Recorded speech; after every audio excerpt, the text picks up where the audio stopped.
પર નજર કરીએ તો સૌરાષ્ટ્ર યુનિવર્સિટી ખાતે NSUIનું ઉગ્ર વિરોધ પ્રદર્શન.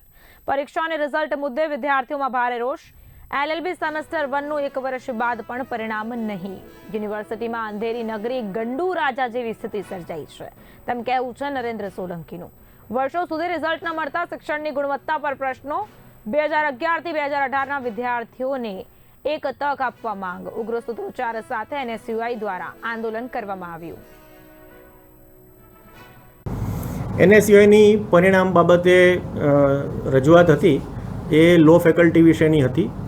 લો ફેકલ્ટીની અંદર જે માન્યતા પ્રાપ્ત શિક્ષકો હતા, અધ્યાપકો હતા, એની સંખ્યા ઓછી હતી. એટલે આપણે ડીન અને બોર્ડ ઓફ સ્ટડીઝની સાથે રહી અને વધારે લગભગ 52 જેટલા અધ્યાપકો શૈક્ષણિક માન્યતા પ્રાપ્ત હોય એ લોકોને એસેસમેન્ટમાં જોડવાના છીએ મૂલ્યાંકન કરવા માટે થઈને ઉત્તરવયનું.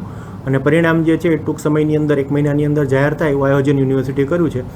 આ ફેકલ્ટી સિવાય લો સિવાયના બધા જ પરિણામો જે છે એ યુનિવર્સિટી એનો જે નિશ્ચિત સમય છે એની અંદર જાહેર કરી જ રહી છે. અને આ બધા પરિણામો અત્યારે 5મા સેમેસ્ટરની જે છેલ્લી પરીક્ષા આપણી થઈ નવેમ્બરમાં એન્ડમાં પતી એના રિઝલ્ટો 80 થી 90% પરિણામો અત્યારે આવી ગયા છે 1 મહિનાના સમય દરમિયાન.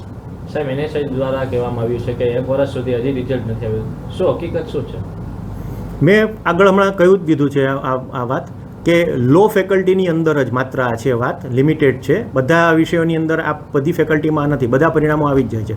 લો ફેકલ્ટીની અંદર વિદ્યાર્થીઓની સંખ્યાના પ્રમાણમાં માન્યતા પ્રાપ્ત શિક્ષકો જે છે જેને આપણે મૂલ્યાંકન કામ આપીએ છીએ એ સંખ્યા ઓછી હોવાથી એ પરિણામ છે એ મોડું થયું છે.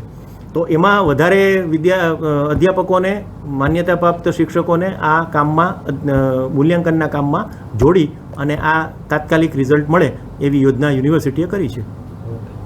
ખાસ કરીને સૌરાષ્ટ્ર યુનિવર્સિટીનું અંધેરી નગરી ગંડુ રાજા જેવું કામકાજ થઈ ગયું છે. અવારનવાર સૌરાષ્ટ્ર યુનિવર્સિટી વિવાદોમાં આવતી હોય છે. એમાં ખાસ કરીને સૌરાષ્ટ્ર યુનિવર્સિટીમાં પરીક્ષા લેવી અને પરિણામ જાહેર કરવું એ તો ખૂબ જ કહી શકાય ને કે ભગવાન જેવી સિસ્ટમ થઈ ગઈ કે આપણે ભગવાનના દર્શન ક્યારેક જ થતા હોય એવી રીતના સૌરાષ્ટ્ર યુનિવર્સિટીમાં પરીક્ષાના અને રિઝલ્ટનું જે છે એ ક્યારેક દર્શન થતા હોય છે. ત્યારે આપણે જોવા જઈએ સૌરાષ્ટ્ર યુનિવર્સિટીમાં જે LLB સેમ 1ની પરીક્ષા 1 વર્ષ પહેલા લેવામાં આવી હતી, આજે વિદ્યાર્થી 4થા સેમેસ્ટરમાં પહોંચી ગયો છતાં હજી સુધી પરિણામ જાહેર કરવામાં નથી આવ્યું. એટલે કે 1 વર્ષ વીતી ગયા હોવા છતાંય આ સૌરાષ્ટ્ર યુનિવર્સિટીના વિદ્યાર્થીઓને પરિણામ મળતું નથી.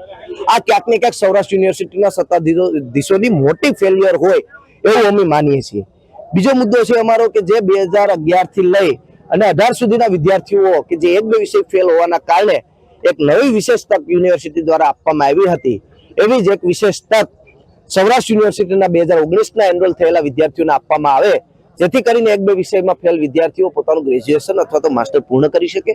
આ સિસ્ટમ જે સૌરાષ્ટ્ર યુનિવર્સિટીની અત્યારે જોઈએ છે હાલ, મને એવું લાગે છે સૌરાષ્ટ્ર યુનિવર્સિટીએ એના સત્તાધીશોએ એક દૃઢ નિર્ણય કરી લીધો હોય કે આપણે આ યુનિવર્સિટીમાં તાળું મારી અને પ્રાઇવેટ યુનિવર્સિટી ખોલી નાખવાની હોય એવું અમને લાગી રહ્યું છે. ત્યારે આજે NSUI વિરોધ કરશે કે આ રિઝલ્ટ તાત્કાલિક આપવામાં આવે.